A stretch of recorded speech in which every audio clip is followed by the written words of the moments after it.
Ayan guys, for the ano tayo.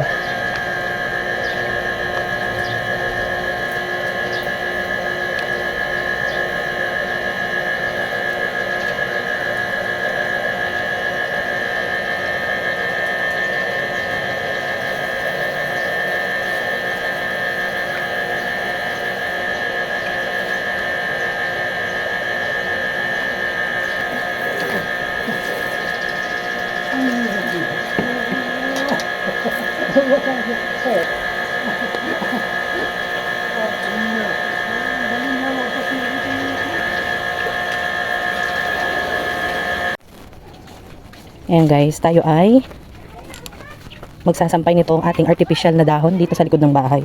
Dito ko na to isasampay, dito ko papatuyuin. Ihahanger ko lang. Ayan. Ihahanger ko lang yan dyan. Ayan, dyan. Isasampay ko. Para matuyo tapos i-display natin mamaya. Okay, so ayan yun guys. Parang, di ba? Parang original na dahon talaga siya. Pag naka-display guys, ang ganda nito.